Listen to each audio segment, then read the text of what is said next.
Welcome to Destination Eat Drink. I'm Brent Peterson. I'm an American living in Portugal, and I'm hanging on for dear life at the Arrabida Nature Park in Setubal, Portugal. Actually, it's just an optical illusion.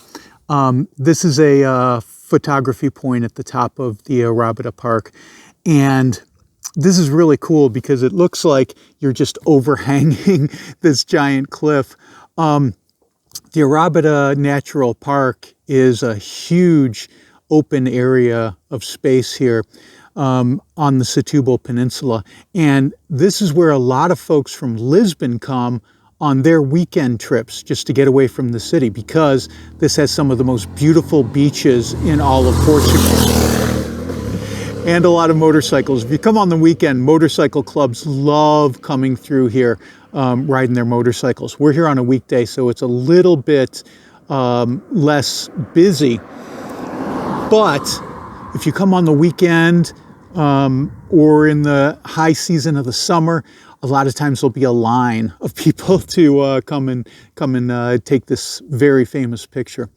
Today, though, we've got it pretty much to ourselves. There's one other couple over here, but we've got it pretty much for ourselves, and we're super lucky because it is an absolutely gorgeous day, and we're going to travel around this Arrabida Nature Park, see some of the water, see some of the gorgeous sights. Maybe we'll even see some wild pigs. There are wild boars out here in the park. Behind me is the Convento de Rabida, and as you can see, this thing was built into the side of the Sierra de Arrábida, the Arrábida mountain. And it's a really remote place because the original monks, they wanted to be remote.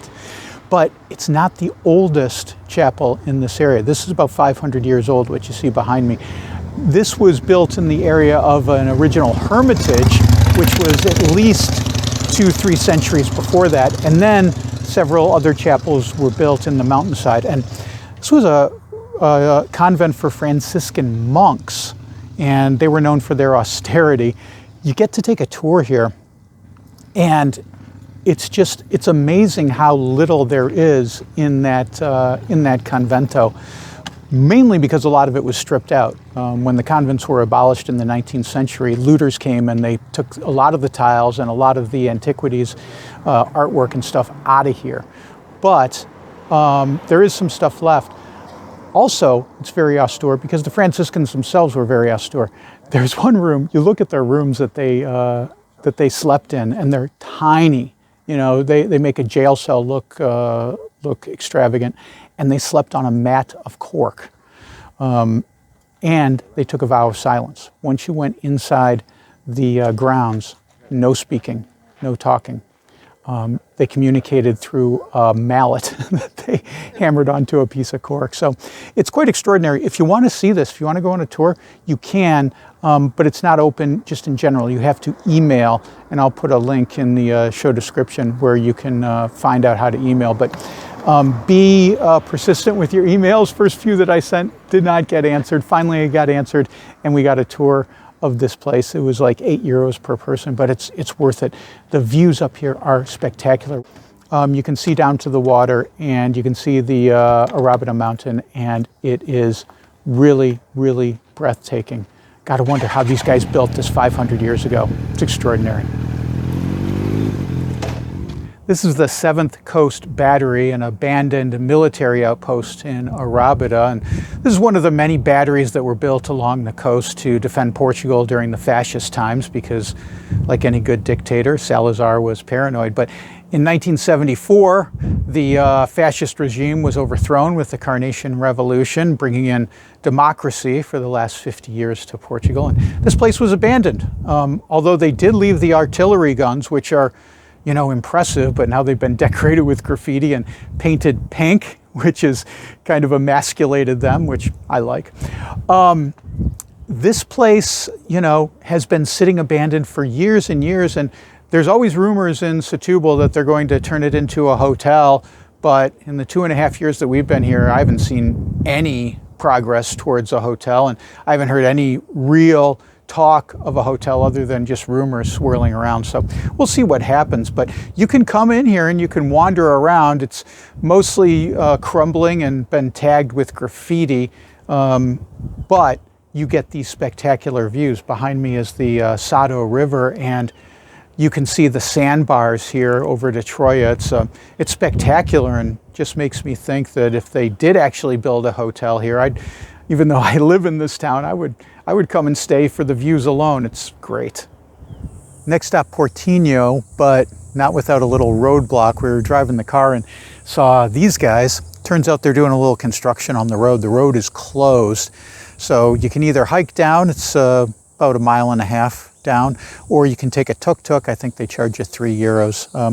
It's all downhill. We've been down here many, many times, but I think we're gonna walk down, enjoy the exercise, but I don't think we're gonna hike it back up. If there's a tuk-tuk down there, we're gonna take the tuk-tuk back up, but let's head down to Portinho. This is the Lapida Santa Margarita, the St. Margaret Cave. And if you're thinking about coming here, a few things to know. First of all, it is on Google Maps, but the problem is it shows you where the cave is and not where the entrance is. I've been here a few times, so I'll tell you how to get here. The entrance is right across from the school, and there's a little rusty sign. And if you follow that down a little path, then you'll see the stairs, and you go down a long way. It's quite a way down to what we're basically at sea level here. And it's not a very steady path if you have mobility issues. Some of it's a little overgrown, and some of it is, the footing is a little bit unsure. So if you have mobility issues, you probably won't be able to make it down here.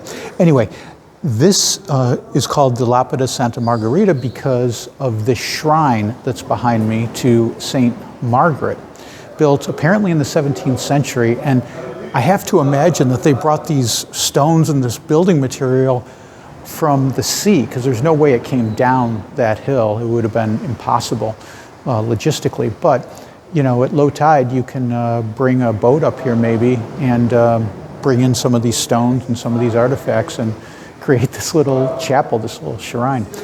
Earlier, when we were at the Convento de Rabida, our guide told us that sometimes there'll be monks or religious pilgrims who will actually come down here and sleep. Now, I've never seen that, and I haven't seen evidence of people sleeping down here. I've occasionally seen a beer can or two, which I don't think the pilgrims left behind. But I think for the most part, you know, maybe kids come down here to drink beer. I've never seen anyone sleeping down here. Doesn't mean it doesn't happen. But this is a cool spot if you're into this kind of stuff. If you're into spelunking, there's a group of kayakers who just pulled their kayaks up, so you can do that. Or if you're just interested in old artifacts like this, usually not very busy and really, really interesting, I think. Well, we made it to Portinho, hiked down the hill, and in a way I'm kind of glad the road was closed, because the hike down here is just gorgeous, and on a day like today, spectacular. I mean, I know that the Algarve gets all the love when it comes to beaches and views, but this to me is one of the most beautiful places in all of Portugal, and it's right in our backyard in the Setubal Peninsula. We're really very fortunate to have this. So down here in Portinho, right along the water, there's a couple of little restaurants, and you know, you can come here and get a glass of wine and get a little meal. They all specialize in seafood. We didn't get any seafood. Just got a little simple salad here. And when I say simple, I mean it's iceberg lettuce, shredded carrots, onion, and tomato.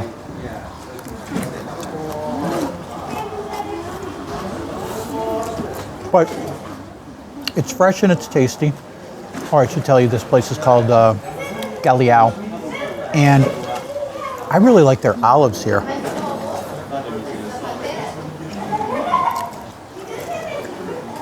I always get them because they're super garlicky, just the way I like them. And when we have friends in town, we usually bring them out here because the scenery is just second to none, in my opinion. I think the last time we were here, our friends Terry and Danielle came with us. So instead of a wine, I got a glass of beer. And you can see there's a little tiny glass of beer because I'm driving. But on a warm day like today, it's absolutely perfect. So that's going to do it for this video. I hope you enjoyed it, and I hope you consider, if you're coming to Lisbon, to make Arrabida and Setubal part of your trip. You can do it in a day. It's really easy, and it's quite beautiful. We actually saw some wild boars on the beach here in Crio. There are wild animals out here. Nothing that's going to hurt you other than the wild boars. I mean, you know, wild boars are a lot stronger and a lot faster than you think. And if you see one, probably not going to do anything. They came right up to us within 5 feet of us, and I didn't move, I didn't agitate them, but you know, they're wild animals. They were just looking for food. But it's kind of amazing to see a family of wild boars like that up close. And the other thing is, I should have told you, on Crio Beach, there's Roman ruins, just up, you know, 5-minute walk from there. It's incredible. You got Roman ruins, and they're wide open. They're free, and you can just walk on them. So it's pretty cool. If you like this video, hit the thumbs up, and if you could subscribe, that would be great. And if you want to support the channel, you can do so at buymeacoffee.com/destination-eat-drink. I'm Brent Peterson. See you down the road, hopefully somewhere in Arrabida. It's been a great day.